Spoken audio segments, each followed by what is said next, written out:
in the den of iniquity. Vicinity no pretty, calamity fi hit we any moment. What a pity. Tomorrow never certain. What dwells behind the curtain? The face of evil lurking with that shifty eyes averting. It's not a steady bubble, that either pop or topple. Many will fall and stumble. Let the dozers gather rubble. From LA to Colorado, Guinea to Burkina Faso. Cannons could reach the towers and the troops will storm the castle. I say, run, run, come, make we get it.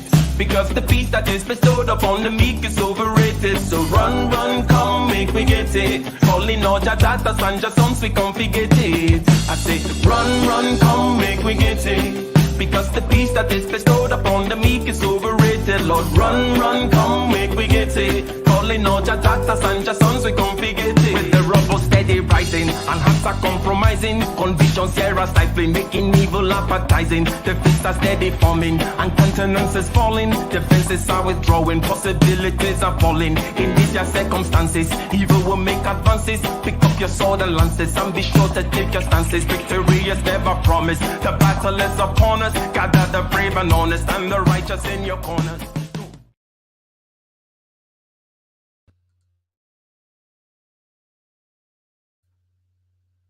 Well, hello, ladies and gentlemen. Welcome to another episode of Case Closed. Case Closed, okay?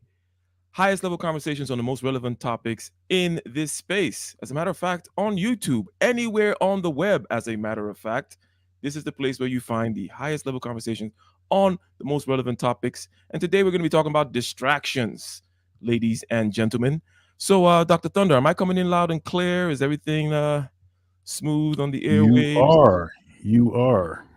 Yes, so far, so good indeed. And we got a packed panel with a packed show. Please go ahead and like, share, subscribe, okay, to the channel if you have not already. 4 p.m. Eastern Standard Time every Sunday. This is the place to be. So, a word or two about, and shout out to Daryl in the building. Okay, shout out to Chuku Igwe, or Chuck Wu, as some people call him out here. He's a ashy foot brother out there. Let's talk a little bit about the theme here. The theme is about distractions. The theme is about surface level and then deeper things that are going on. Okay, on the surface, people talk about TikTok, for example, but really what's going on is a deep-seated insecurity that United States has with regards to China. Because TikTok, after all, is not very different from the other issues associated with the other social media platforms that we've heard about before. Or is it? Well, we'll get into that. We will get into that indeed. Amongst other things, such as Jordan B. Peterson and that other distraction over there. And they maybe exemplify all kinds of distractions that have to do with celebrities and perhaps America's obsession with high school, which is something we're going to talk about. I'm not the only one that has noticed this, by the way. Everyone else in the world seems to notice something about American culture being obsessed with high school. Perhaps a part of there's a youth culture, teenager culture, and then stuck in high school culture. It's like they don't develop past 15 years old in this country for some reason. Okay? Yes, I said it. I'm provoking some people over there, stepping on some toes. All right? But let us begin this way. Okay? Let us begin this way, Kaizo. Let's talk about TikTok for a second. So TikTok, it seems, is in the crosshairs of a great power struggle. They call it GPC, a great power contest between China and the United States.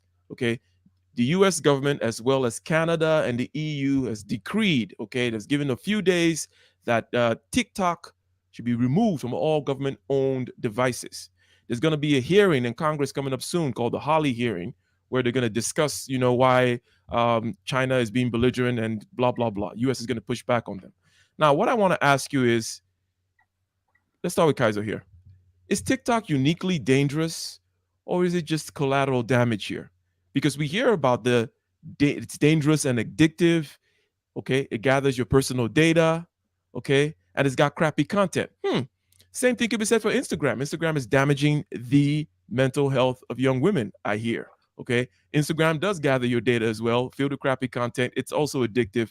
So is the news about TikTok, dumbing down American kids, is there any point to that? Let's try to steel man, if you know of any steel manning possible of this position that TikTok is uniquely dangerous. Go ahead, Kaizo. Yeah. So okay. First of all, basically all over Western Europe, Canada, America, also European Union has put a certain a certain sort of ban on TikTok, right? In varying degrees. European Union has actually put a ban on basically any government employee, especially in security. But no, I think right now anyone working within any sort of official government terms is not allowed on their devices, whether it's computer or phone, to download. And if they already have downloaded TikTok, to delete it. Same thing with America. That because Trump actually tried to make it illegal for TikTok to operate in America in 2021. However, the Supreme Court judged it and said that no, this is anti-constitutional, right? There's no real basis for this. So what's happened though recently in the UK, in America, is that TikTok is not allowed to be on any official government employee, especially when it comes to security issues. So if you have, let's say, a government phone, a government laptop, you are not allowed to have TikTok on that phone or laptop. You've been given 48 hours since that proceeding to basically delete it and remove it. Same thing for other countries across the Western world. So now you're asking, is TikTok uniquely dangerous as an app? Well, put it this way: there's there's at least three different levels of spying. They could be spying of anything that is used in any sort of let's say proprietary tech, for example, DERPA, right? Weapons and all that kind of stuff. Also, there's spying on the individuals, children, right? So realistically speaking, children are going to upload illicit images of themselves on these apps. Then of course the apps are going to decide if that should be aired. And now is TikTok going to be spying on American children? Of course they are, right? What they're going to do with that information, we don't know. Is that information even salvageable, right? Can they do anything useful with it that's going to, bring down America in any sort of sense? We don't know. But the reality is, yes, TikTok actually having also access to your microphone. If you know how TikTok works, I use TikTok, right? TikTok is incredibly very intrusive app. It has access to your contacts even without you giving it the right to.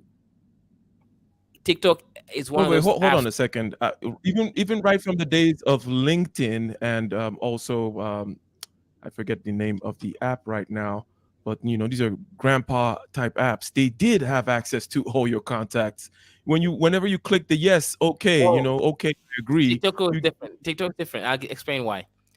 Even when you click no on TikTok, it still goes back and asks you the same questions 2 days later. Even when you try to okay? Yes. ban, All right. I don't want to see this content, you'll still bring it back to you 2 days later. TikTok actually like how do I say this, right? On my Facebook, on my Instagram, all these apps, when I block my contacts, it doesn't bring them up. On TikTok, even if I block my contacts from having access to me, somehow I keep hearing my friends, "Oh yeah, I saw your TikTok." It really is very intrusive in the way it accesses your information, and then uses it to basically put itself on the algorithm. So yeah, I don't. I agree with America. I agree with the West. A company like TikTok, which is again obviously funded and operated by the Chinese government. We know China is not a true yeah, capitalist economy. It's a pseudo capitalist economy, but in reality, it's an authoritarian government that will use the data for its own interest. So yes, this is good that the government institutions have banned the use of TikTok in several Western countries, as well as Pakistan, India. All these other countries have also banned it. Actually, properly banned it. Nigeria has banned it as well, as in not just Okay, for so government officials, just banned it we will hold up. outright.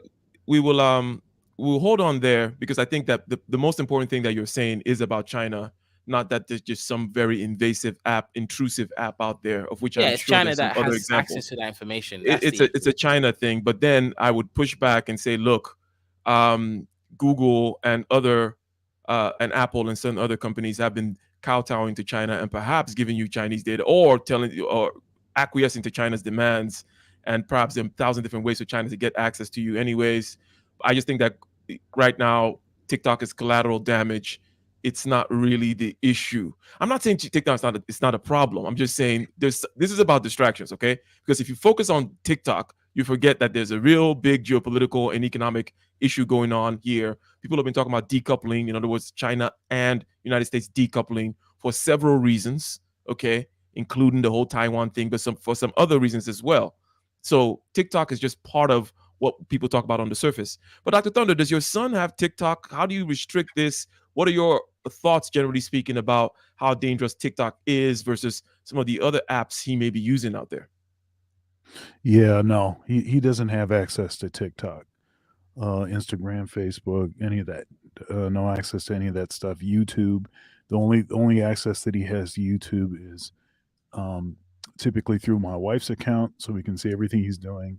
But actually, we use this thing called YouTube Kids. Now, there was an issue with YouTube Kids in the past where some meta files were getting on there and putting some bogus content and using a kid's character. But since then, that's been sort of sussed out, and I think the YouTube Kids does a pretty good job of does a really good job of blocking certain kind of content. You can control like every aspect of the kind of stuff, if they can even search or not. You can clear the history anytime you want, and then it'll stop suggesting stuff based on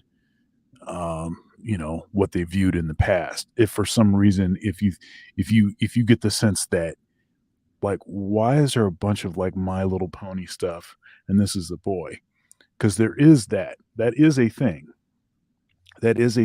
where no matter what the kid actually is watching, and they know the gender of your kid because that's something that you put in there, they will still try to push stuff that is obviously stuff that little boys typically are not going to want to watch. But no, he doesn't have access to any of that stuff. Now, with respect to the question about do I think that TikTok is really a problem? Is it any worse than other stuff? So, yes and no. TikTok is most responsible for the short, sort of shorts content. Okay. So, what happened was TikTok comes on the scene, and then at first, Instagram responded by creating Reels. And Reels were the sort of, they're trying to compete against TikTok when they're sort of native, sort of very short kind of content, and the content not in 16:9 like on YouTube, but in sort of like the format where if you're holding your phone, so portrait sort of orientation. And then YouTube, because they were getting crushed as far as a certain analytic that they used to be doing better, and they were getting crushed, so they said, okay, we need YouTube Shorts. And you probably noticed that folks do is they'll take stuff that was originally posted on TikTok and they'll post it on YouTube. Sometimes it's their content, stuff that they created. Sometimes it's content where they're responding. I do this. I'll get a TikTok and then I'll play part of the TikTok, and then and then I stitch a response to it. This is a very common sort of format. I don't see anything inherently evil about shorter content because it forces folks that want to keep people's attention to get to the point. So I don't necessarily think that that's bad. Do I think that it's shortening attention span? Possibly, but that was already happening. I'm not sure that I can say, well, it's TikTok's fault or it's Instagram's fault, it's YouTube Shorts fault for, issues with attention span. Mm-hmm. So yeah, I mean, so no, I don't necessarily think that TikTok is, evil incarnate. I do think that they have some nefarious reasons, and there is some goofy extra mining for data on your device. But I'd argue that it's likely that these other apps are probably doing the same thing, but maybe they have a more clever way so that it's not we're not aware of it. But yeah, they led the charge in the short format content. If we're saying that short format content is inherently problematic, yes, we can say they're probably most at fault for that. Somebody else was probably going to do that. Yeah, YouTube Shorts yes. is all copying TikTok and stuff. Yeah, it's a lot of I mean, I'll tell you what I do. What I do is I have two TikTok channels or pages, platforms, whatever, accounts, whatever. One of them is just Dr. Thunder Music, and the other one is Dr. Thunder Convo, right? And the Convo one is that's a newer channel. I mean, I've only had it for, I don't know, a couple months.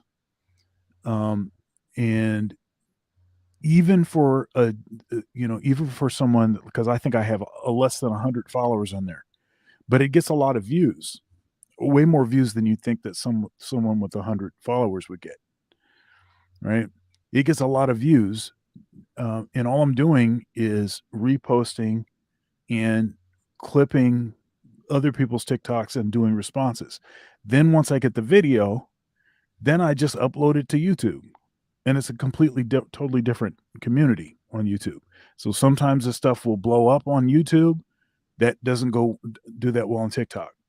It'll blow up on TikTok and it doesn't get that many views on YouTube, right? And every once in a while something will go well on both platforms. But yeah, that's a usual strategy. Yeah. Very well put. Very well put. Okay, it's what Angry Man is doing. That's what I started doing it because I saw what Angry Man was doing. Angry Man was doing. I was like, okay, well, of course, I'm going to say different things than Angry Man does, right?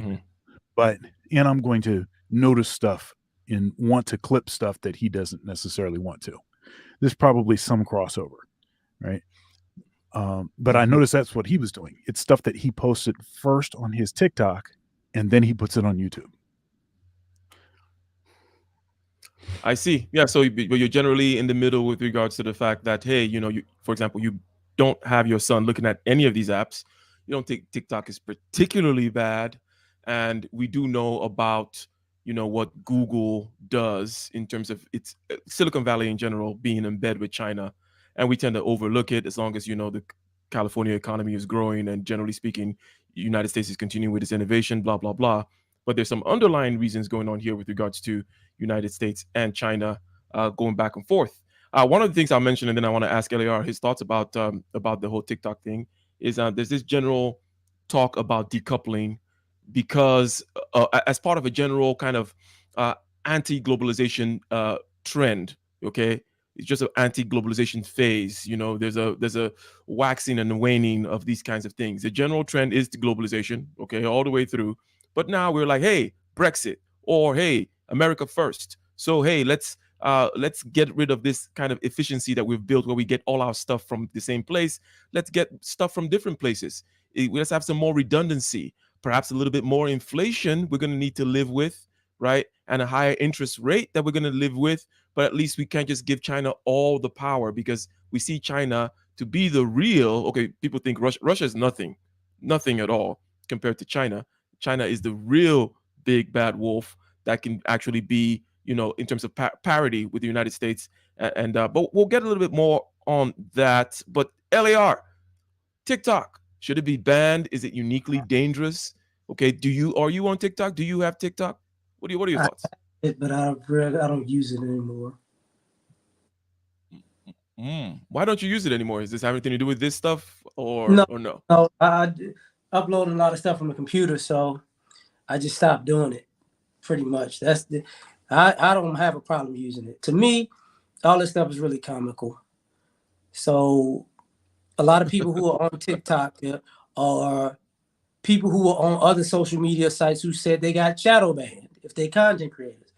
So the Chinese communist site gives you more free speech than America.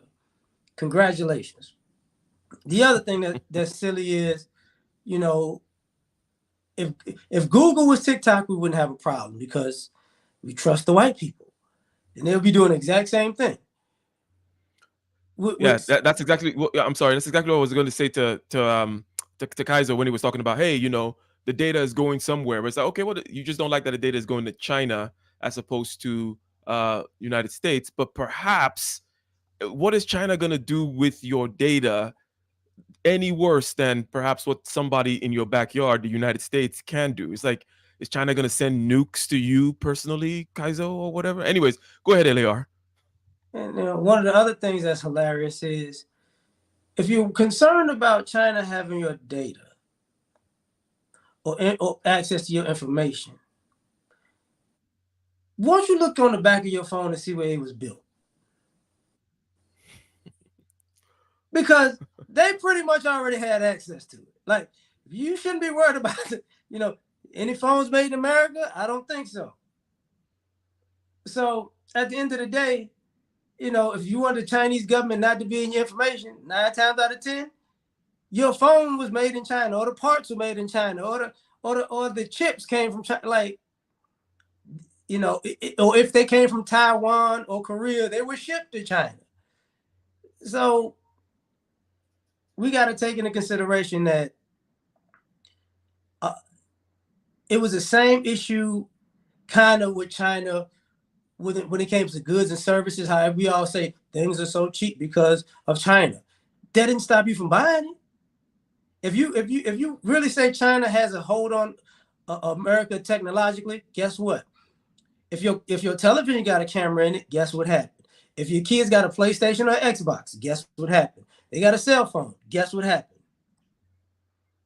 So if they got a camera, guess what happened? It's like, I mean, we got an issue. We got to send all the stuff back that we got. So, to me, it's comical. That's because we're not paying attention to everything else around us that we have that was made there. Makes perfect sense, sir. Makes perfect sense. So, Mr. IC3, okay, let me ask you geopolitically, even though I know the angle you're going to ultimately come with, okay, but within your whole angle there, right? What do you think? Do you think that the U.S. and China can successfully decouple, right? And what will be perhaps some of the, I mentioned, for example, that it will lead to more inflation, more redundancy, rather than making things in one place. You're going to have a factory in Canada, plus in Vietnam, plus in Mexico, and all these other kinds of things. Maybe things are not going to be made as well because you don't have this one person who is optimally specialized in doing things like building the kinds of things that China does, for example. There are other things such as like, rather than try to ban TikTok, should US, demand that Twitter, LinkedIn, and certain other things that are not allowed in China be allowed, like use it as a negotiating ploy, okay? But all these things I'm just kind of mentioning. But generally speaking, the question is, can the US and China successfully decouple? Or is all these belligerents just not going to go anywhere? And you can add whatever sprinklings of white supremacy you want to add in there. Okay, yeah. Can the US and China successfully decouple? How I see it is that the US is an entity, China is an entity, and the same people, Kissinger and associates, who moved the manufacturing from America to China, I suspect are the same people that also move software as well, chips and so on. So it's basically the real power brokers are behind the scene, and they're just moving operations. They're just moving operations from one region to another. So just like you want me to expand on that, or is that? Yeah, so that implies that there is no quote unquote separation, right? There is no possible decoupling. There is no separation. Correct. Anyways, these two are the same entity. Okay. And what are you talking about in the chat here about the fact that the geopolitical struggle is just a struggle about whom is going to oppress black people? Is it always have to be about that? Can it not just be the Yes. case that China is Yeah. actually good at something, United States wants something out of China? What's going on with that? Yeah.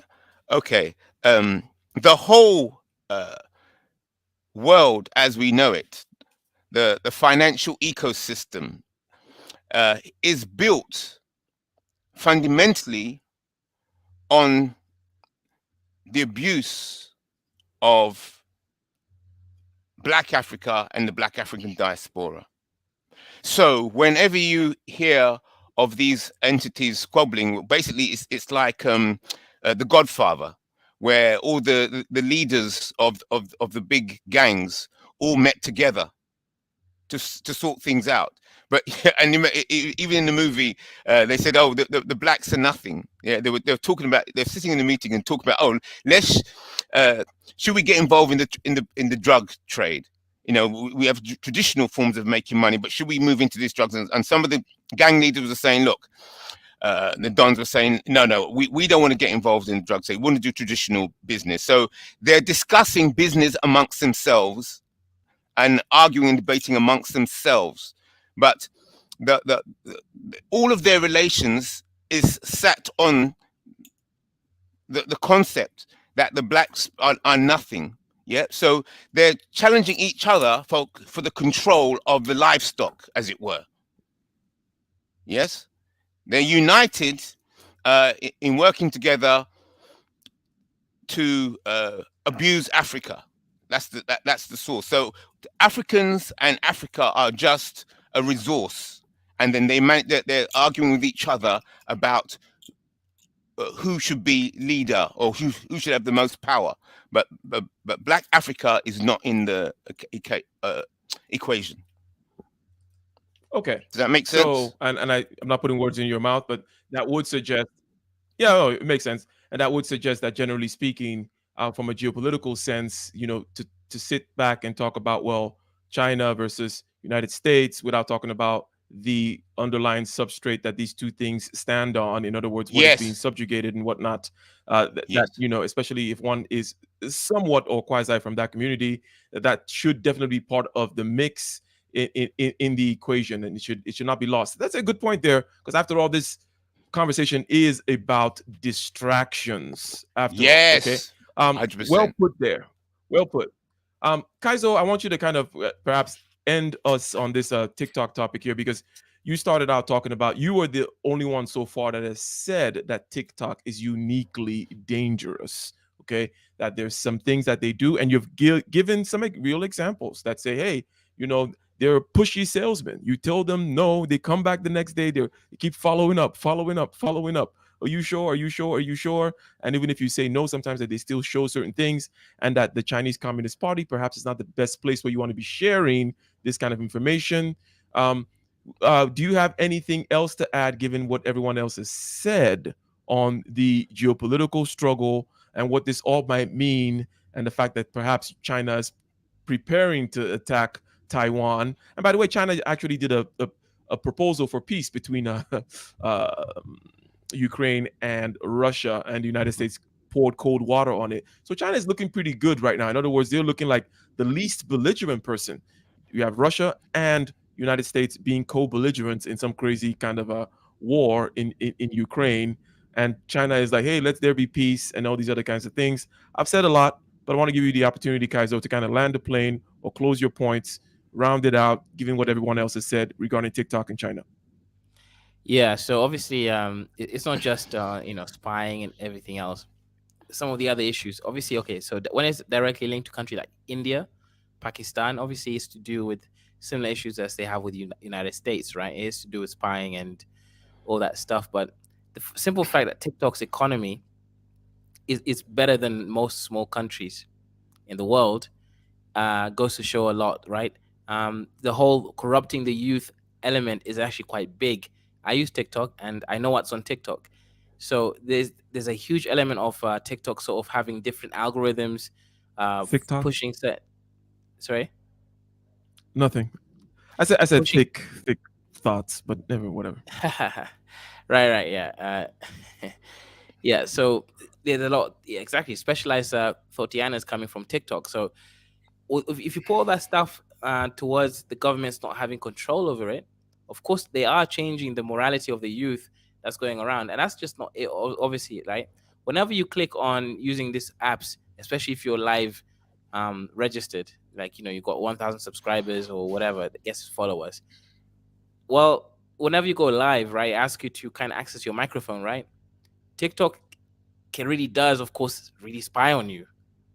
It might use your kids to still spy on the senators and all that kind of stuff, because they can access your microphone, especially when you give them the right. And it's not like TikTok's gonna be like other apps where every time it asks for permission, if you give it permission, I'm sure just a couple times, they can still access your microphone whenever they want. So yeah, there is a real security issue, and all across the West and also this Indian subcontinent have actually banned different elements of it. In some cases, fully banned it. And so I guess my point here is TikTok is a Chinese company.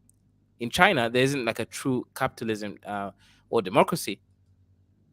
All the rules and laws that we have in the West that kind of protect business and commerce, they don't have it in China in the same way. So, of course, let's say when the Supreme Court ruled against Trump's aim to ban TikTok for the general consumer, the Supreme Court said, no, this is unconstitutional, right? So China doesn't have that. So I guess the point here is China obviously has access to TikTok. That's what everybody's asking. And if that's the case, yeah, this is a real issue for security and other likes. Okay, so something just came to mind, Dr. Thunder, because it is my understanding, and I haven't got full details on this yet, that TikTok is announcing, due to all the outcry, that they will be able to, like have a slider that says, okay, I want, 80% of the information that my kid watches should be on this mathematical and scientific end. Like, for example, is the way that it is in China, because China has Big Brother looking over TikTok, making sure that the Chinese kids are consuming wholesome information, right? If TikTok, for example, due to all this outcry, comes out and says, okay, fine, okay, you guys want to ban me, but look, I'm going to go above and beyond YouTube or what anyone else is doing right now to create that situation whereby you can have the timer, you have parental guidance, you have a slider that says only show him this kind of information. Would you reconsider perhaps, or what would be your general thoughts about that? It may still be the case that not for your son, but would that be a step in the right direction? Or perhaps would you consider allowing your son use TikTok if they're going to be giving him all that good Chinese math? Yeah, I think the phrase you were looking for is thick thought. Thick thought. Indeed, indeed. Thick Very much thought. so. Okay. I don't know. Other than thick thought content on TikTok, I mean, how much math and science is actually on that app? They'd be having to watch the same video over and over and over. Apparently, there is a lot of it, right? It's just because there is. Yeah, there is. I'm teasing. There's all kind of stuff. I mean, I have another TikTok channel. It's Dr. Thunder Music, and all it is music stuff. It's short clips of things. I'll do product videos, like I get a new guitar or something, and then I'll go do a live stream for an hour or something. And there's actually a lot of people on there, and it's very easy to get a lot of live viewers, even if you don't necessarily stream very often. YouTube is much more challenging to get a certain number of live viewers. I can go live on TikTok after maybe only doing one live, maybe the last month, and I can get a couple hundred people in there. It's not, so now I have like 6,000 followers or something. So, I mean, I have enough people to, for them to send the notifications out to theoretically get more live viewers than that. But even if TikTok put some of those additional parental sort of controls, which, my son is 9, so I'm all about stuff that has parental controls. So he has an iPad, and I control every single thing that he can do on there. He's got to ask me for everything, and for a period of time there, because the kids are always going to be a little bit ahead of the security. So they'll figure out how to work around certain things. And for a little bit, he had figured out how to work around some things. And so I had to update some things, go back in, double check the preferences. And so now I have it so that, there's a certain amount of time he gets to do this, a certain amount of time he gets to do that. If he wants to do it more than that, he's got to ask for permission. If I say no, then the iPad is basically a brick. The only thing that it'll work for is him making a video call to either me or his mom, or maybe his grandparents or something like that. So he's always able to do that, but other stuff is totally locked out. He has no access to a web browser, because these kids know that if they get on a web browser, they can get on all kinds of stuff. You can go to TikTok via a web browser. You can go to YouTube via a web browser. All of that. So he has no access to any web browsers. He can't even accept a friend request from one of his friends or anything without me being notified. Now, Netflix. I like the way that Netflix works. So we have Roku. I like Roku because it's super user friendly. Anybody can figure out how to get on there and watch what it is that they're trying to watch, as far as logging into your different accounts and whatnot. And if you have more than one Roku device, if you log in with the same user, it will download and all of the same apps on each device. So I like YouTube's interface because I have an account, my wife has an account, my son has an account, and the son's account, his is the only one that you can just click and just go in there and watch anything that's in there. But it's all restricted. It's only the age appropriate stuff. And yes, Netflix tries to do some weird stuff where they're trying to do two moms or two dads in a family and this kind of stuff in a cartoon for kids. But all you have to do is, if you know the title, you can block that title. So it's age restricted, and then also you can block specific titles. He cannot get into my account or my wife's account without a PIN. Right? He doesn't know what the PIN is, of course. Now, some of the other ones aren't as good for that. For instance, HBO Max. HBO Max is not as good. Now, there are 3 different users, but he can still just click one of mine or his mom's username and just go in there and watch all this stuff, whatever, Now, he doesn't want to do that. Eventually, we're going to have to fix that, but he doesn't want to do that. So that's why it's not an issue. Amazon Prime does a good job. Prime Video, rather. They do a good job where if you're going to watch something, you might be able to get on somebody's account, but as soon as you click it, it's going to ask you for a PIN code if it's above a certain rating. So, and I think that rating is PG, So, if they put those kind of controls in TikTok, I think a lot of parents would feel less threatened by the app. However, I don't necessarily think that is going to be the sort of solution that I think people are going to want to feel totally confident about it. Because at this point, there's some bad, there's been some bad marketing about TikTok. People kind of look at it with a side eye. Parents do.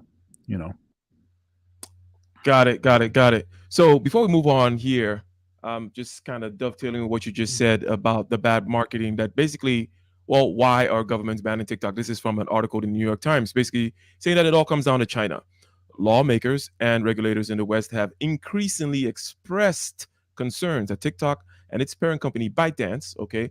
So if you're invested in ByteDance, or if you got some kind of mutual fund type deal that has ByteDance in there, you may want to be watching that. And by the way, if TikTok gets banned, Facebook stock will shoot up even further, because there will be a big winner here in the space of kind of selling ads and all that kind of stuff. Okay. That's one. 1 second. That's something I didn't mention. Now, this is something that I don't really use because I wasn't even aware it's there. But people probably know now that that Facebook actually has Reels now too, and that's their short format. So they've also been influenced by this. 100%, 100%. And Mark Zuckerberg will win big if this goes through. He's probably rubbing his hands. He's doing the Birdman thing going. ByteDance may put sensitive user data like location information into the hands of the Chinese government. Okay. They're pointing to laws that allow the Chinese government to secretly demand data from Chinese companies. Same thing happens in the United States, by the way. Okay. It's not some kind of a big deal. Of course, if the NSA wants some stuff, they can get it. They might not even have to ask. Okay.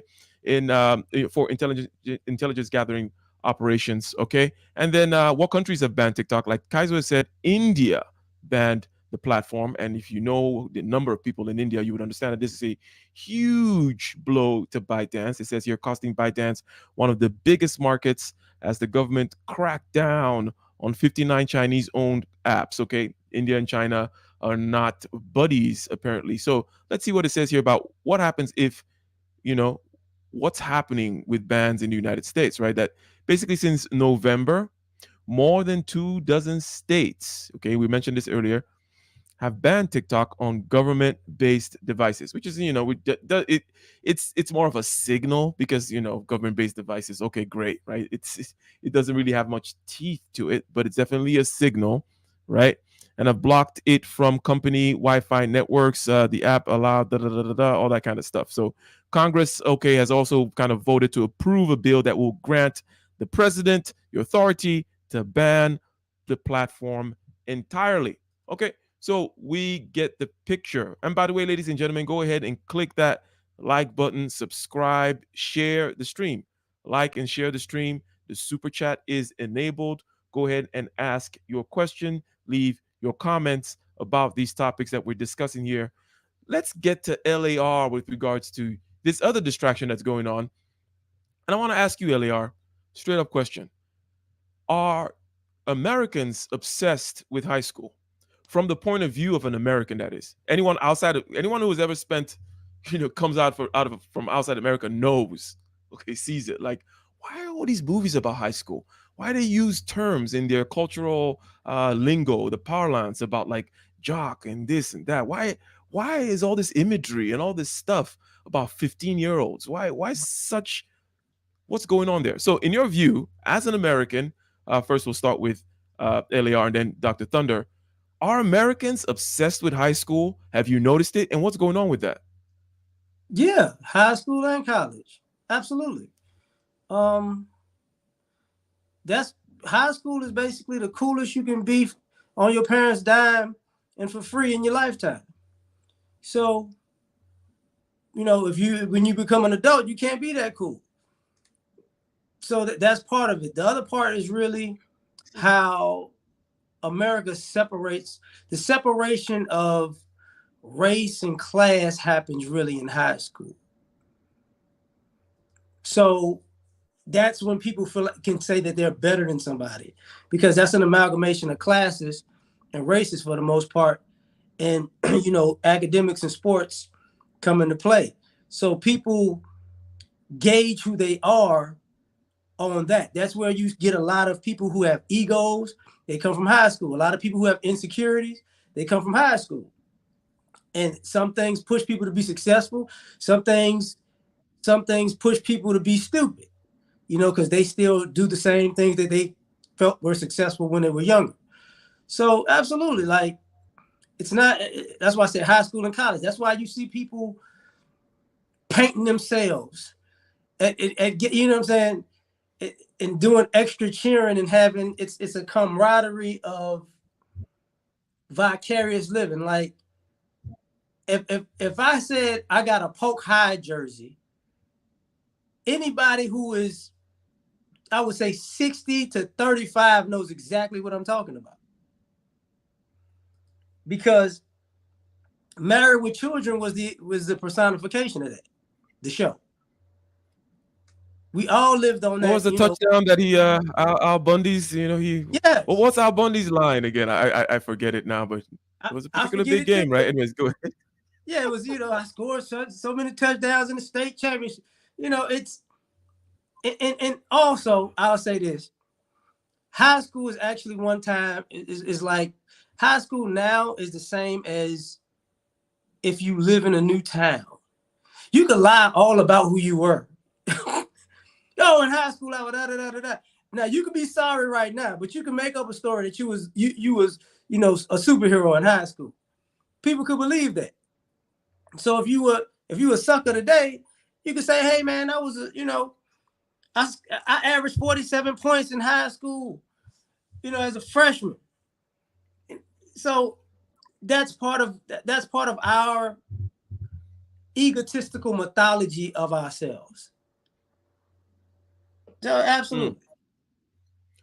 So LAR says absolutely. He says it's an egotistical mythology. He says that most people, I'm putting words in his mouth now, but basically saying most people peak at high school. You can be cool with your parents' money and all that kind of stuff. And it is very interesting to me because, when I think back in high school in Africa, it's a very different kind of thing going on. And you're getting whipped into shape. There's nothing like, yeah, it's cool, but it's like you don't want to look back at that. But anyways, Dr. Thunder, are Americans obsessed with high school? And if so, any thoughts as to why that is the case? Well, it's all about, we tend to glorify youth. And probably the thing that if there was such a thing as a fountain of youth, it would be the thing that folks would spend everything on, put themselves in debt for. Well, hey, if there is a fountain of youth, then you can eventually get yourself out of debt because because you'll be alive for a lot longer. But yeah, there's a definite sort of glorification of youth. There's a lot of sort of nostalgia, reflecting back on when you were young. There's a lot of music, a lot of songs to that effect. It's interesting because when you're younger, you want to be older, right? And you're sort of looking towards people that are, in their 20s and in their 30s, and you're just like, oh yeah, that's the thing. But when you become older, then you start to say, oh, well, wait a minute here, younger was better. So that's interesting. Of course, in this space, there is the sort of difference between the way that young women spend their youth and the way that young men spend their youth. And of course, for the most part, men are, corny and they are underdeveloped. Well, underdeveloped. They're not as developed as the girls, right? And it takes them longer to get their stuff together. In mid 30s, mid 40s, before men really kind of come into their own. Whereas the girls, they're sort of given that, and by the time they get 13 or 14 years old, they're already getting certain kind of attention that men will not get for another 30 years. So, and that's interesting. And then you have the folks that sort of squandered their youth, but then they get in their mid 30s, their 40s, and they think that you're supposed to, bail them out. So there's that sort of thing. And you have phrases like, age is nothing but a number, and all this kind of stuff. And to that, I always say, no, age is not just a number. Age actually represents where you should be by now. If you still, you know, if you're still don't have anything together, if you still a slum bum and you in your 40s, yeah, and then of course we have these terms for young people like wiser than their years, and of course there's a problem with that too. It's not possible to be wiser than your years. That's a contradiction in terms. However, it is possible that you could be more wise than average, but all that means is that you actually listened to people and paid attention and learned what you were supposed to learn, as opposed to being young, dumb, and full of, Huh. as they put it. What do you think about school uniforms, Dr. Thunder? The reason I'm I asking love this is it. because, I love it. yeah, because it was something that I noticed. This is back in Nigeria already. Like, I'm back in Nigeria and I'm watching these high school movies, and I noticed immediately, like, one of the reasons why these mother effers take themselves so damn seriously is because they want to wear. Earlier, I talked about the separation of classes, and the separation of classes will become very apparent if people can wear, different kinds of things. And this person's over here is wearing the fresh Nikes, and this other kid cannot afford it, and all that kind of stuff. All that stuff is way less apparent if uniforms are enforced. Anyways, go ahead. My son goes to a school with a uniform. I love it. It's great. So the first private school we had him in, they didn't have a uniform. Yeah, I mean, they had like a standard, right? But there wasn't a uniform. And my wife is very style conscious. She doesn't prioritize style over substance, but style is important to her. And so initially she was a little concerned about him having to wear a uniform. But I saw it immediately as a plus. Besides the fact that you can just stockpile all the stuff that he needs. He needs this color pants, okay. He needs this kind of belt. He needs these kind of shoes and this kind of shirt. Let's go. It's very easy. And my wife does a great job of his stuff is ironed and he knows exactly where it is. And there's a procedure. There's a discipline associated with getting up in the morning, putting the right stuff on, eating, going to school. Everybody's wearing the same stuff. They have restrictions on hairstyle, on all manner of things. I love it. It's beautiful. One time my son came home and I shouldn't say it that way. It just happened to be, and maybe I came home and he was at home and I noticed that he was using this new expression that he had learned. Now this of course happens about 5 times a day. He says stuff that I'm like, where'd you get that from? He said, I'm built different. And I said, no, you're not built different. You're built the same. You're exactly the same. As a matter of fact, you're human. Everyone else is human. You're not built different. You have the same frailty, the same tendencies. You're not built different.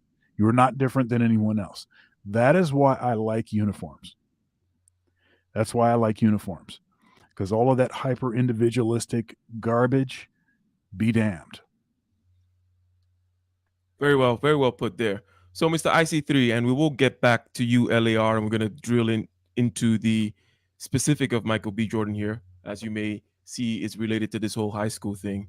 And I want you to kind of perhaps see if you've seen the same thing with regards to me since Africa, not even coming here, noticing that there's a high degree of value put in the whole high school thing. Dr. Thunder has given us some things to kind of chew on in terms of the abstractions about a society that looks at individuality, but also youth, because the young and the new as opposed to the traditional. And this is kind of part of the whole economic system. This is how it's built. This is the American way. You go out there, it's a frontier. You're building new things. You're breaking away from old Europe and all that kind of stuff.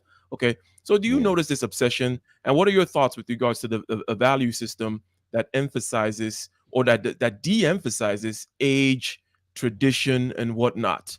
Are you perhaps a traditionalist more so, or do you go, or you're kind of orthogonal to all of these that I just mentioned?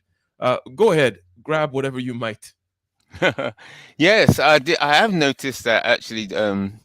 Now that you mention it, I wasn't really thinking about it, but yes, I have noticed in the movies that the American movies, there is a lot of focus on the youth and the campus. So much action's going on in camp. What it looks like high school. Yeah, so much high school movies and so on like that.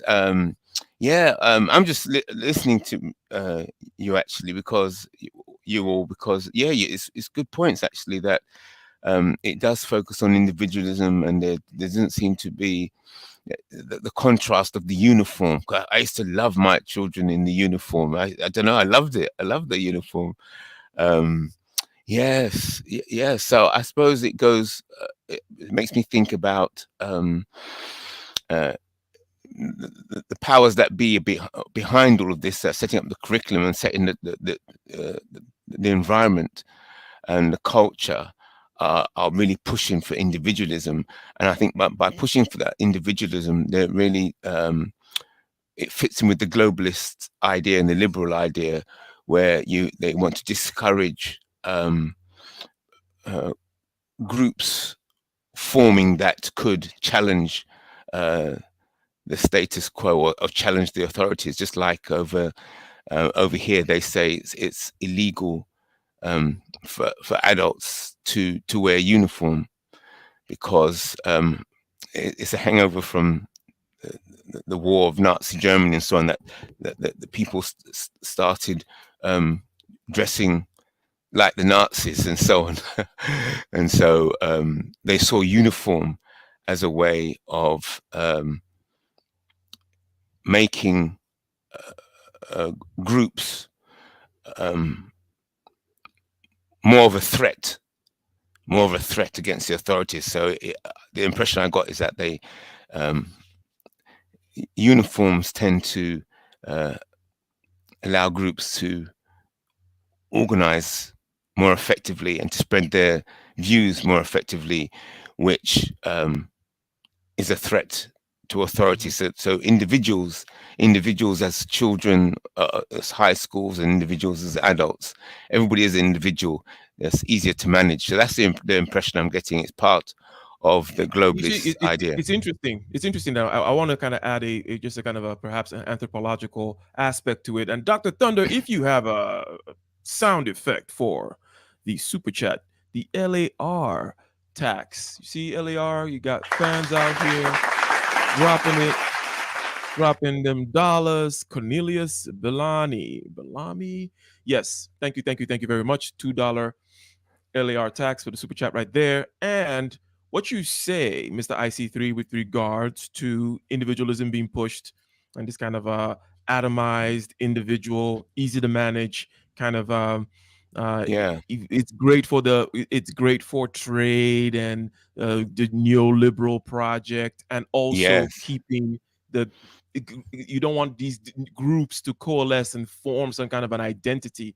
Similar to the kind of thing that you talk about, Dr. Thunder, when you talk about the multiculturalism, but multiculturalism is being headed by somebody, right? There's someone on the top that is telling you that multicultural. And by the way, the anthropological fact I wanted to add is, you see, the way Western Europe kind of came up, and the reason it's quite different in the sense that so most people have these cohesive groups. They're tribal, let's say, right? That's right. Yeah. It's very strange to have a group that kind of, both in its philosophy, its writings, and its actions, is about like allowing the other to kind of develop a little bit. This is all relative, by the way. Okay, it's relative. And that kind of thing you tend to see in Western Europe, generally speaking, where they're like, oh, we know all that philosophy comes out of there. And there's some kind of actual anthropological, genetic, and environmental things that could be said about that. There was a whole thing I listened to recently about that. So when they say individualism, as a matter of fact, it is something that consists very well and is coherent with their collective.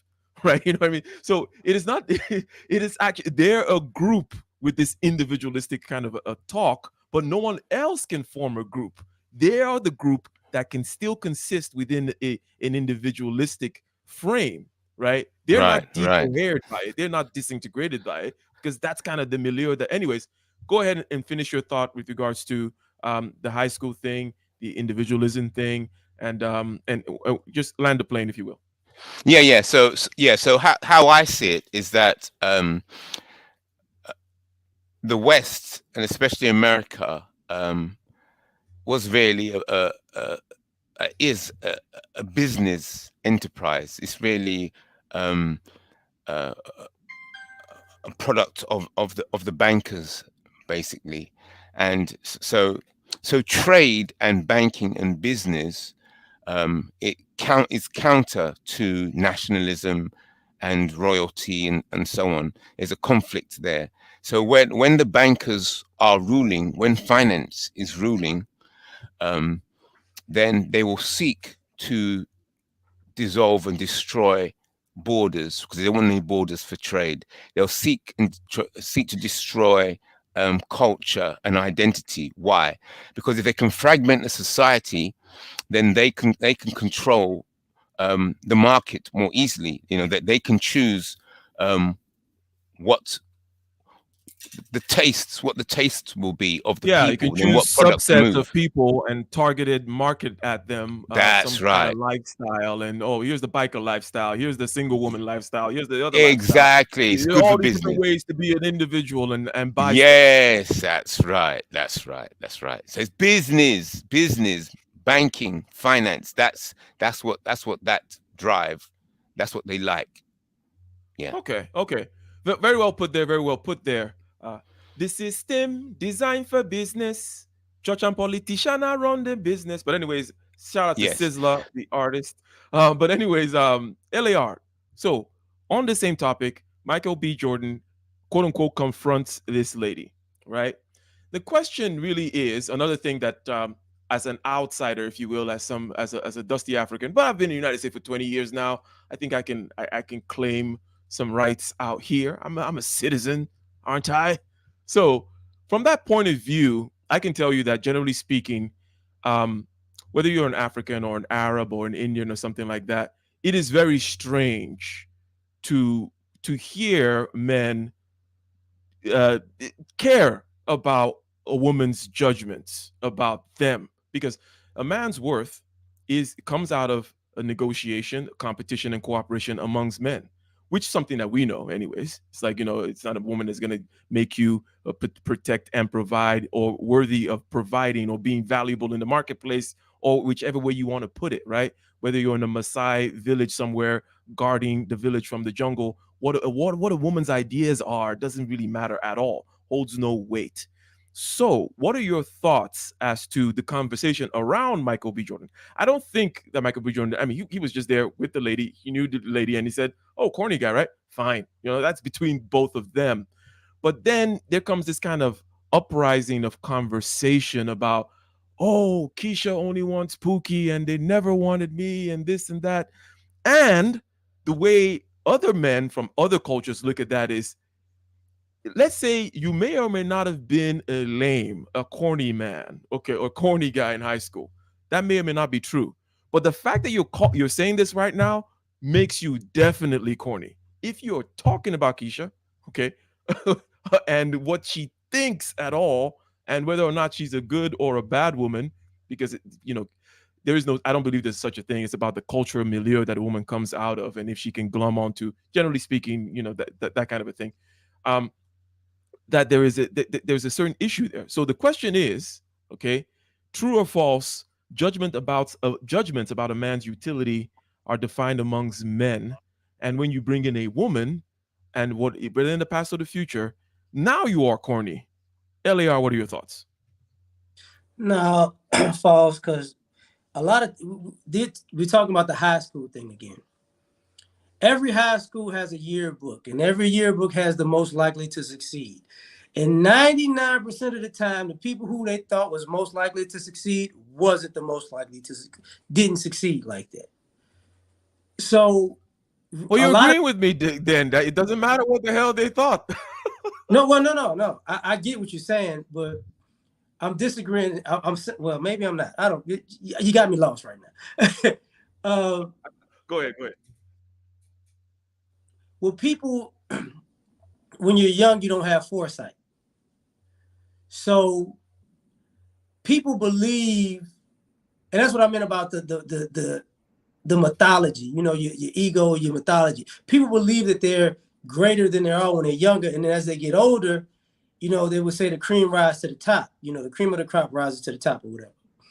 But you've seen far too many people go, you see, like, now I'm winning now. You know, you could say the same thing about a person like Mark Zuckerberg, or a person like, what's the guy that cusses a lot? Gary V. Or, you know, a lot of these guys who get online and talk about their business acumen, and it's like, well, I was a C student and, you know, I got picked on, I got bullied. And now it's like, you know, the lessons I learned had put me in this position. What about the people that bullied me? I remember GSP, the Georges St. Pierre, the UFC fighter. He said he ran into a guy that used to bully him as a kid, and he was homeless. And he helped the guy after the fact. But when we look in society, being an adult separates everybody from the pack. And sometimes, and especially with these young ladies, thing is, and it's just in my opinion, a class, or not class, but a respect thing. When you grow up with somebody,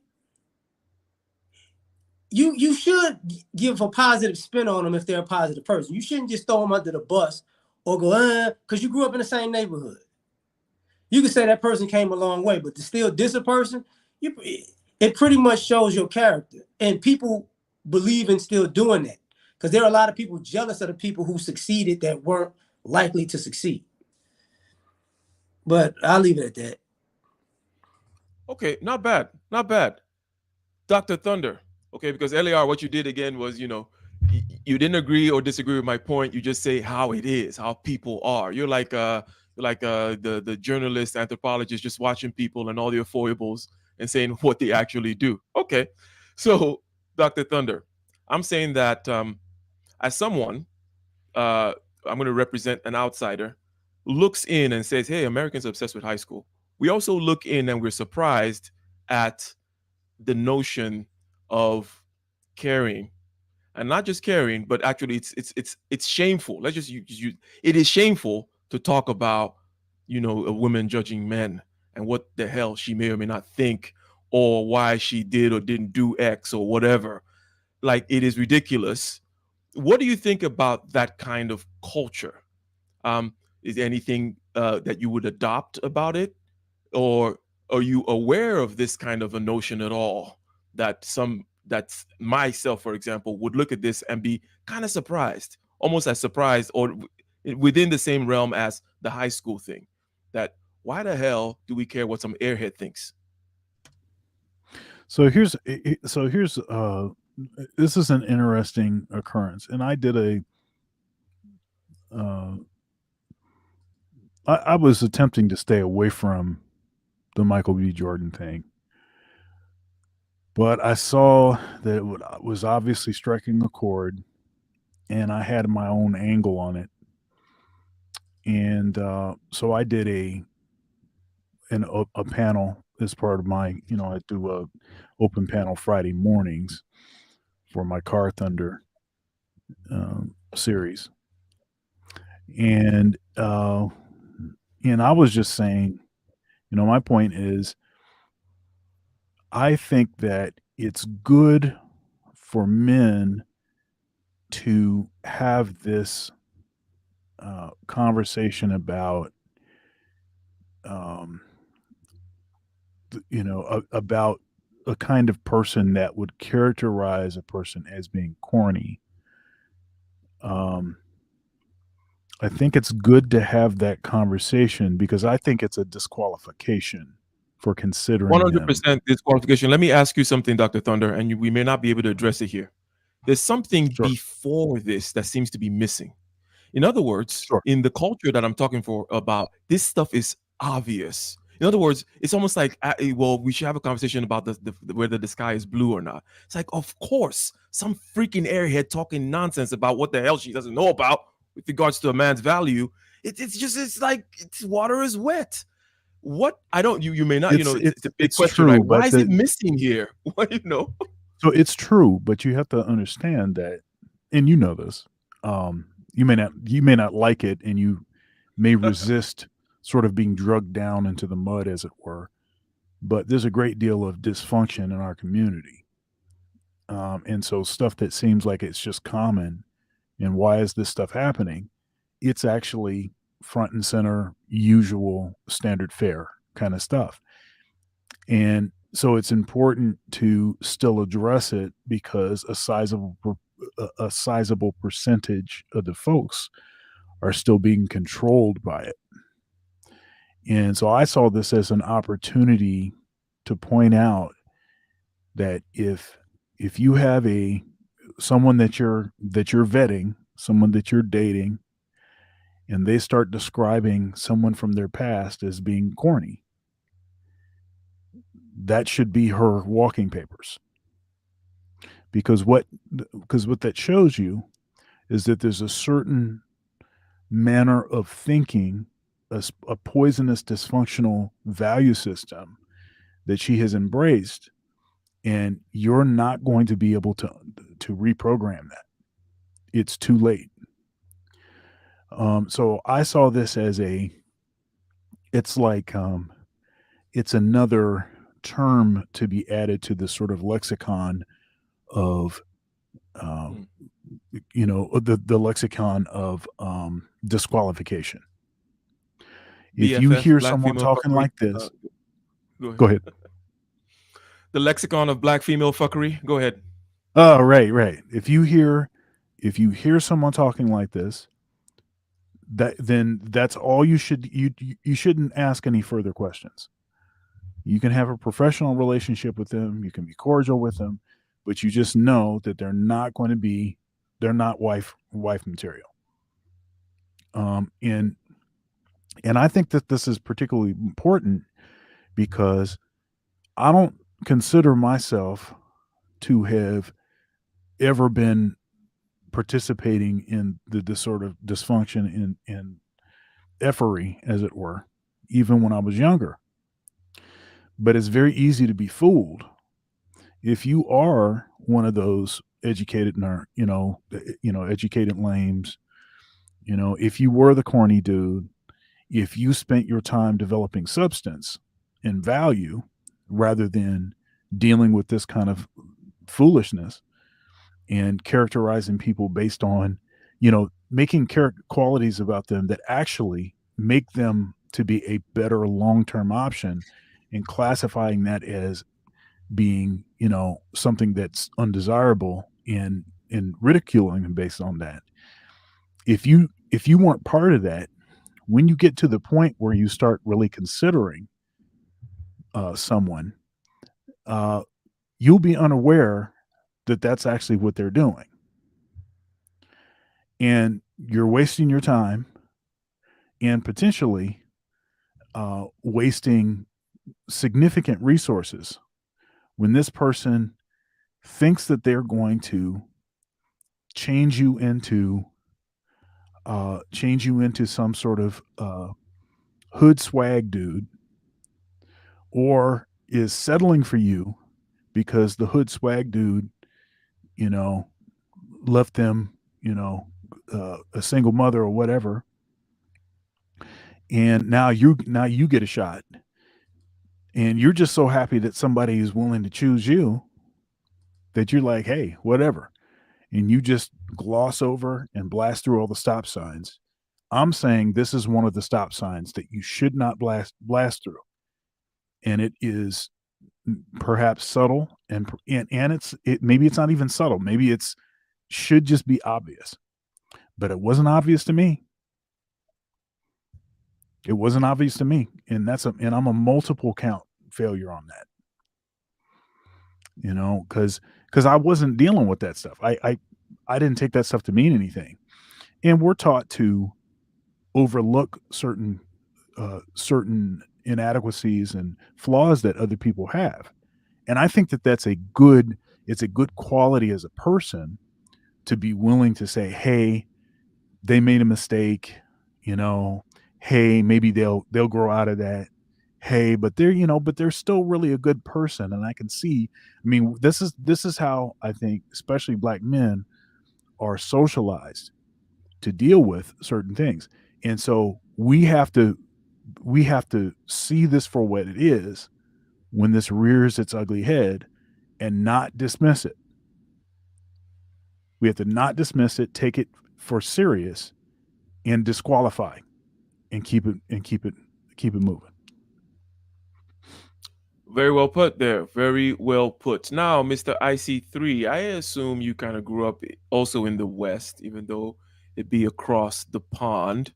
And if I could summarize the whole situation here, we're talking about, to use Dr. Thunder's term, women focusing on style over substance. Starting out again with this whole kind of high school thing, and not wearing uniforms in high school, and people being seen as something in high school, and then women getting stuck in there and putting a lot of value. One second. Go ahead. 1 second. If I don't mean to cut you off, but I did want to make this point. And I think the issue is not about recognizing certain people that are corny and are educated lames, and that being the issue. No, I was an educated lame. I still am. I was corny. I still am. That's fine. That's not the issue. The issue is disqualifying you because of that. That's the issue. That's the actual issue. And if a person will disqualify you based on that, then that says all you need to know about them. With respect it's a culture, huh? It's a culture that disqualifies you, because my deep-seated misogyny. It's called, when you talk about women like this way, it's got to be, it's a culture thing. It's not that the women, because the woman disqualifies you. Okay, sure, but when it's the culture behind it that makes it such that most of them disqualify, then it's the issue. Because if the woman that disqualifies you is like, oh yeah, good riddance, right? If it was just that, right? Oh, this crazy woman over there, but it gets raised up to a cultural level, and yeah, so 100% agree with you. But Mr. IC3, what are your thoughts about this? This obviously coming from Mr. Michael B. Jordan, right? Talking about somebody calling him corny back in high school. So we started this whole high school conversation, and now we're talking about the prioritization of swag and being a hard thug, being a rude boy, right? Go ahead. Yeah. So all of this is a relationship. I see it, sexual relationship management. And basically, I see things, my view is that for the system of white supremacy to function, it has to be supreme in all areas of activity. So sex and relationships between male and female and children and family is crucial. In order to maintain power, you have to be managing sex. If you're not managing sex directly or indirectly, you will lose control. So the white supremacists do that. So part of that. So relationship management, it must be done directly and indirectly in order to keep control and manage the society. And also by doing that, you can also escape guilt. You can cause people to blame each other for what's taking place within the home, because they feel that their home is their own private space and their family is theirs. Whilst the white supremacists don't look at things like that. Your home is your cage, because they understand that it's a prison system, and the prison system has to be well managed. So you have to manage the prisoners. You don't want them to feel, you want them to behave well in prison. So so all of this relationship, it's relationship management, and it stirs up emotions, and it's lots of conversation, and it's the biggest distraction. It's the biggest distraction, because then people are not thinking about the management system. They're not thinking about the prison, and not realizing they're in prison, and they're getting involved in all kinds of drama that's taking place within the prison, rather than thinking about how to escape it, how to escape the prison, the global prison system of white supremacist ecosystem, financial ecosystem. So you find that money is always behind the clashes. Sooner or later, it always comes down to money. And so once you understand that the world you're in is a prison from a black person's perspective, from a black African and the black African diaspora's perspective, the world is actually a prison, whether you realize it or not. So you can wake up in your cell, and then go about the day in the prison, looking at what's new, what's the news, what's the drama. Or you can wake up and think, right, how did I get in here? How can I get out here? How does this prison work? Now, white people in this prison system, there's two types of prison guards. Just having white skin makes you a prison guard.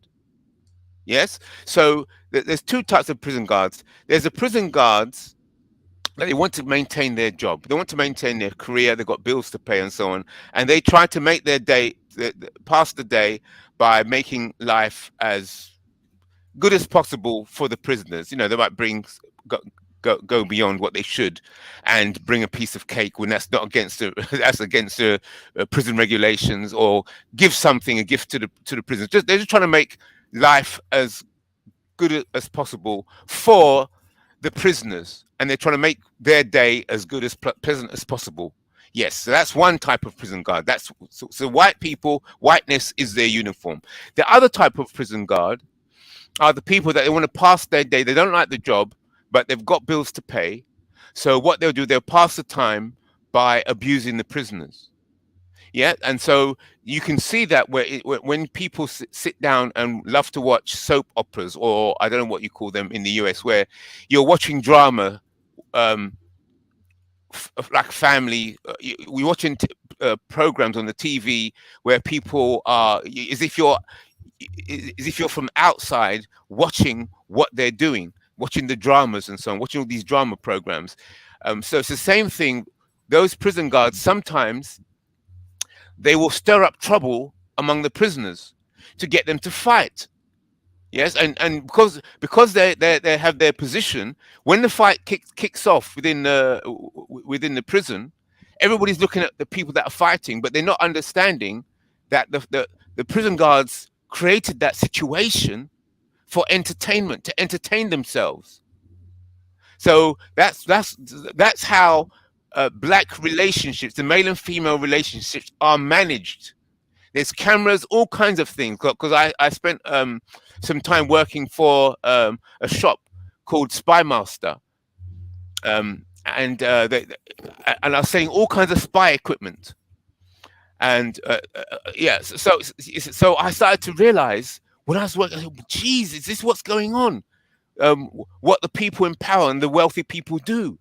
They're just bugging each other continually, recording so that they can get settlements out of court, and private oh my God, private investigators are flying all over the place. You won't believe what's going on behind the scenes at high level with the rich people. So the poor people are just like, it's like cockfights, like dog fights. Do you understand? It's entertainment, and they don't really understand what's the magnitude of the situation they're in. I don't know if you understand what I'm saying. Let me and thanks for coming by the way, because we are wrapping up, and right. I'll give LAR and then Dr. Thunder will close us out.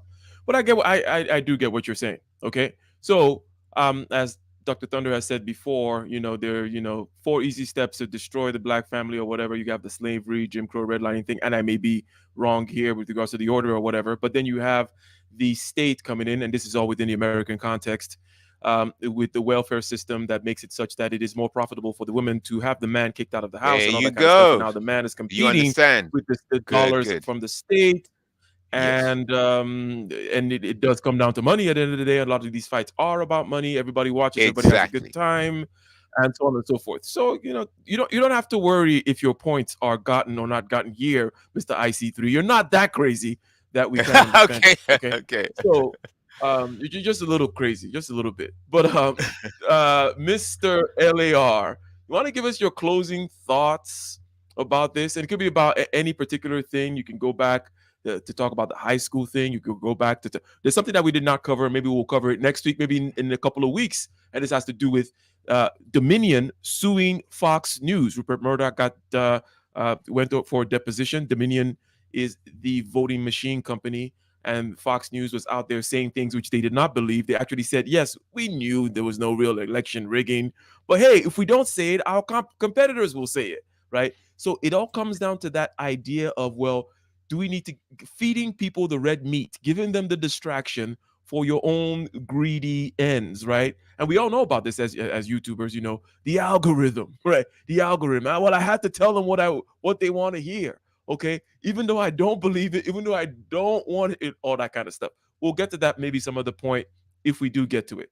But LAR, what are your closing thoughts? And then Dr. Thunder will take us out. I think a lot of what's going on with distractions in America, people don't want to deal with the reality that they want to be distracted. A lot of times, and we put off the inevitable in hopes that there'll be some superhero to come save us. So when people are upset about it, it's weird because guess what you do every day? You get on Instagram and social media and YouTube to distract yourself. You'll get on Netflix and Hulu and Paramount and Disney to distract yourself. You'll go to the movies, concerts, bowling alleys, play video games. Of course, watch those old adult videos on your phone.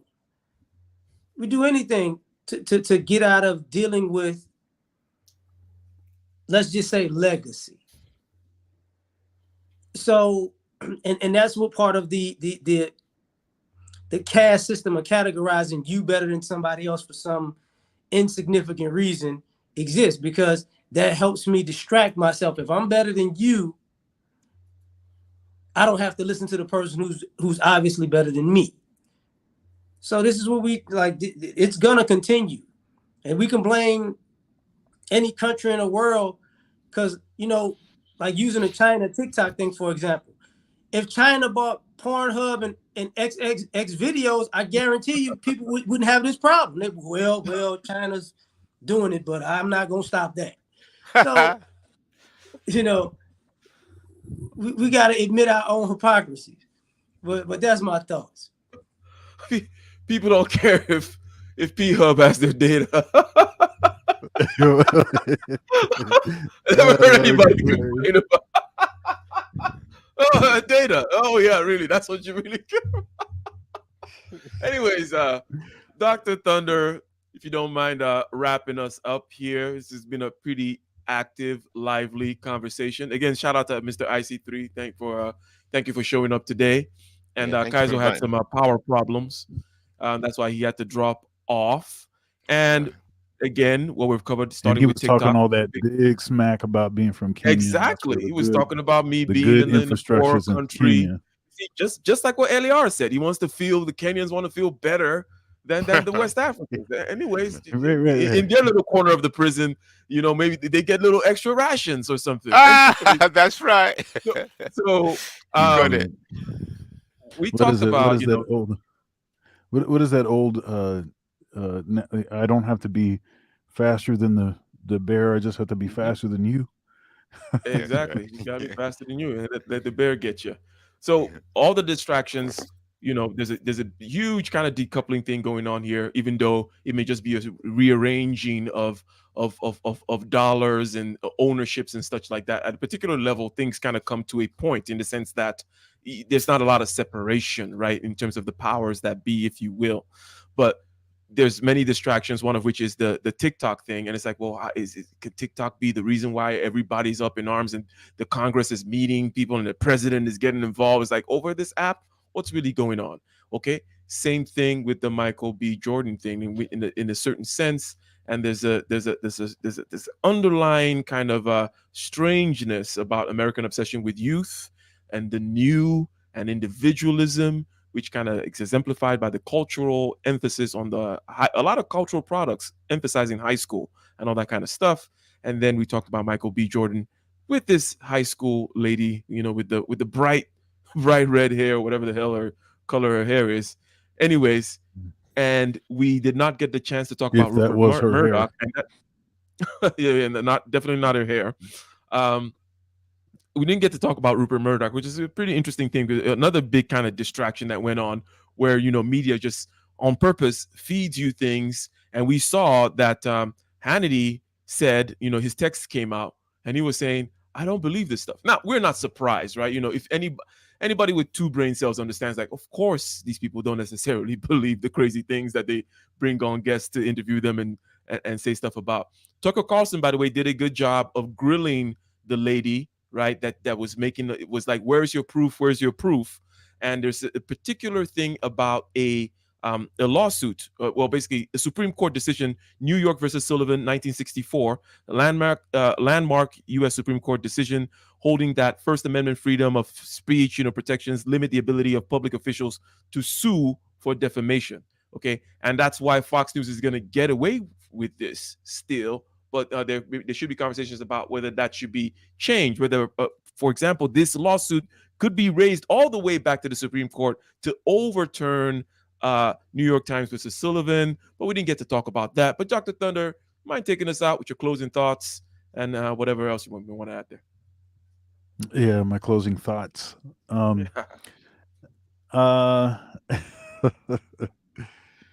Yeah, there is a lot of distraction in the world, and certainly the way the media took hold of, and it wasn't just the media, because part of the distraction is self-imposed. A lot of time spent on this story in the manosphere spaces, the red pill spaces. And of course, it was because it seems to be another gotcha sort of, moment. And I think part of the reason why it hit like it did was because there's a sense that a particular narrative doesn't really get very much time in the media. And this was a moment where it seemed like it was getting some time, Mm-hmm.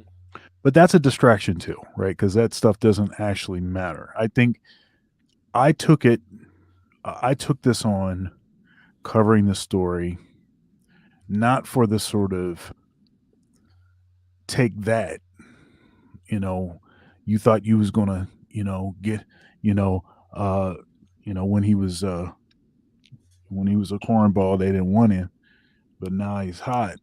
Everybody's on him. It was less of that. It was more about let's find a way to use this as a way to impart a certain kind of wisdom that men need to be aware of. So this is the kind of person that you disqualify, and then you keep it moving. You keep focusing on your craft. You stay on your purpose, and you don't worry about it. And I like the way that CGA covered it. He covered a certain angle on it because he was talking about the sort of optics, what it looks like when you call somebody out, an interviewer, about something like that.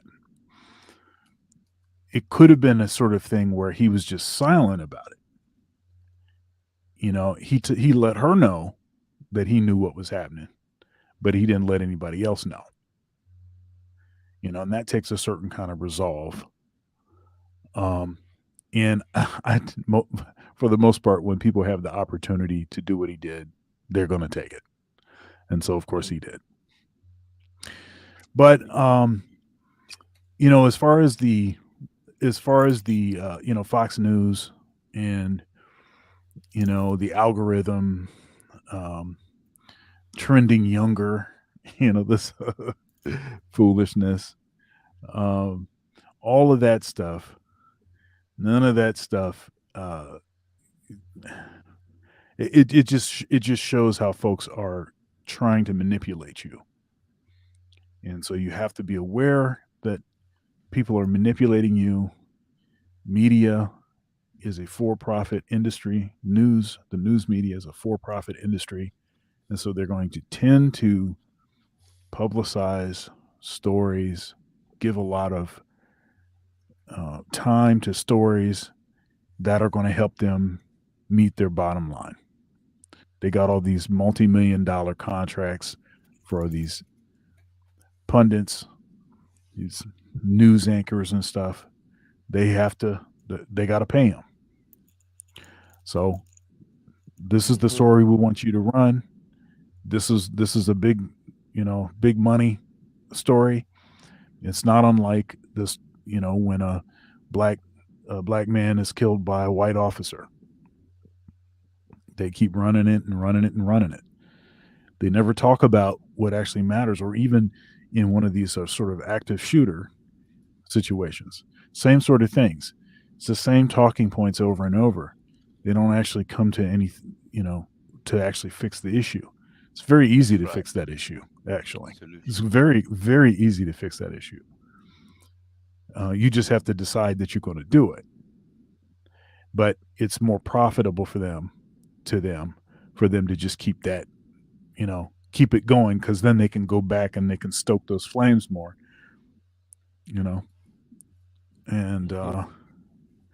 and it doesn't take, and here's the other thing too, because sometimes when you describe stuff like this, it starts to sound like a conspiracy theory or something, or, hey, so you think that all of those people are bad people, they're all nefarious and they're all dirtbags and stuff like this. So no, I mean, they all want money, but no, I don't think they're dirtbags. Maybe there's one of them that's a dirtbag. Maybe the filthy rich oligarch status, ultra elite, the actual dude running the patriarchy. Maybe that dude. All right. But everybody else is just in the machine and doing, and largely doing what they're told. They're doing what they're told. They're also doing more so doing what they see. It's monkey see, monkey do. We are very lemon-like. It's not a conspiracy 100%. To put on pants in the West or to put on, the robes in Saudi Arabia. It's not a conspiracy. It's just you do what other people are doing. 100%. So anyhow, that's pretty much what I have. Folks can make sure you subscribe to Ike's channel. You still have a membership, don't you, Ike? Yep, I still got a membership. Go ahead and become a member. That's right. Become a member. That's a great way to support support the work. And make sure you come back for Getting Ish Done with Ike and Dr. Thunder. That'll be on Ike's channel this week also. That's 9:30 p.m. Eastern Standard Time, 6:30 p.m. Pacific Standard Time, PST. And and come back next week for another riveting episode of Case Closed. It'll be on my channel. All right. Thank you very much, Dr. Thunder. And we're going to have Jay Ibrahim take us out. Young man, do you want to succeed, to expand beyond your horizons? If you want to be free, then you must learn to master yourself, your thoughts, feelings, your body and spirit. Master your subjective consciousness. Every action has an opposite and equal reaction. The world outside of yourself is ruled by those who are not ruled by their base instincts. Young man, go forth into the world after this. Meditate, contemplate, plan and execute an action towards success. Take a risk, break the rules, and be disciplined within self.